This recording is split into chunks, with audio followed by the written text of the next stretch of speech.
ගැහැණිය කිව්ව ගමන් මට නම් මතක් වෙන්නේ අම්මා කියන චරිතය. ඒ කියන්නේ ගැහැණිය කියන වචනේ තුල ප්‍රතිමූර්තියක් විදිහට අම්මා කියන චරිතය ගන්න පුළුවන්. අම්මා වෙන්න කලින් ගැහැණිය තරුණියක්. තරුණියක් කියලා කියන්නේ පාසලෙන් පස්සේ තමන්ගේ මැරේජ් එක එහෙම නැත්නම් විවාහ ජීවිතයට එළඹිලා ඊට පස්සේ ස්ටෙප් එක තමයි මවක් වෙන එක. ඉතින් මේ මවක් වෙන එක ලේසි පහසු කාරණාවක් නෙවෙයි. මව කියලා කියන්නේ උතුම් වචනයක්. මවක් කියන එක වචනෙන් විතරක් පරිසමාප්ත අර්ථයෙන් අපිට අර්ථ දක්වන්න හරි අමාරුයි. මව්වත් භාවයෙන් යුක්ත මවක් වෙන එක ලේසි කාරණාවක් නෙවෙයි. මවක් වෙන එක ලොකු ප්‍රොසෙස් එකක්. ඉතින් මේ මවක් වෙන එකට සූදානම් වෙන එකත් ඉතාමත් අසීරු කාරණාවක්. මොකද තරුණියක් ගොඩක්ම හිතනවා තමන්ගේ ශරීරයේ හැඩය ගැන, තමන්ගේ මුණේ වර්ණය ගැන, ක්‍රීම් ගානවා, නියපොතු දානවා. හැබැයි මෙන්න මේ ප්‍රොසෙස් එක තුළ මේ දේවල් වලින් ඈත් වෙන්න වෙනවා. බියුටි එක කියන එකට පොඩ්ඩක් අතවනන්න වෙනවා. ඉතින් මවක් වෙන්න සූදානම් වෙන කෙනෙක්ගේ ලොකු වෙනස්කම් ඇති වෙනවනේ.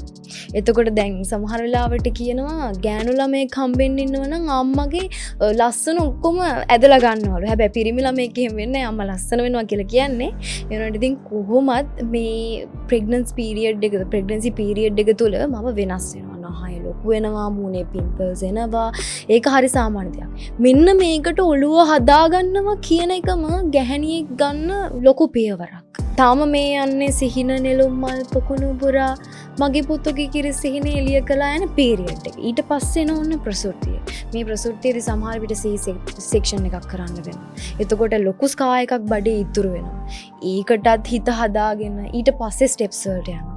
එහෙම ස්ටෙප් එකට ගියාම ඔන්න දැන් ළමයා හම්බුණාට පස්සේ ඒ කැපවීම ඊට වඩා වෙනස් ප්‍රොසෙස් එකක්.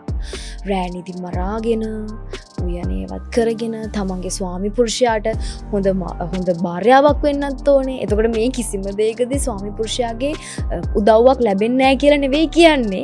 එයාගේ උදව් ඇතුව තමයි මම මේ හැම දෙයක්ම කියන්නේ.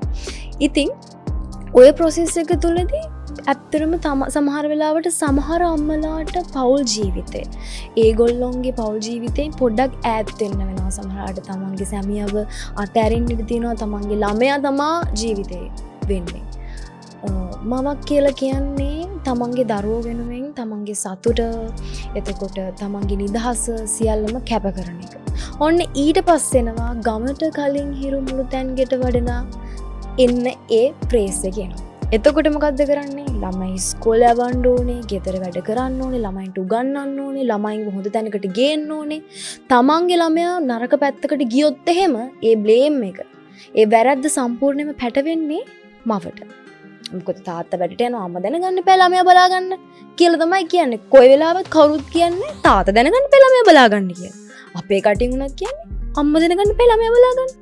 එතකොට අම්මගේ පැත්තට තමයි වැරදෙන්නේ. එතකොට මවකට තියෙන ඒ වගකීම් කොච්චරද කියලා අපිට එතනින්ම තේරෙනවා.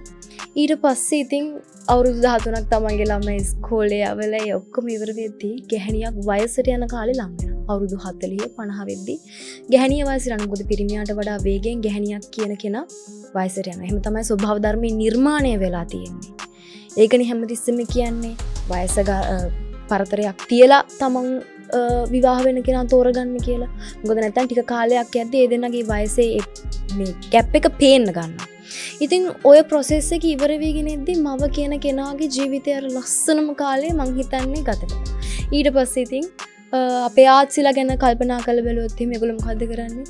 ආගමට දහමට ලැබි වෙලා ඒගොල්ලෝගේ ජීවිතේ සැදෑ සමය ගත කරනවා. ඉතින් පිටිපස්සේ හැරිලා බැලුවහම මව තමා චරිතේ. ඉතින් ඔන්න ඔය විදිහට අපේ පළවෙනිම එපිසෝඩ් එකකින් අපි කතා කරේ මව ගැන. මේ විදිහට ඉස්සරහටත් Voice of Women තුලින් විවිධ මාතෘකා ගැන කතා කරන්න බලාපොරොත්තු වෙයි. අදට මම සමු ගන්නවා. සුබ දවසක්.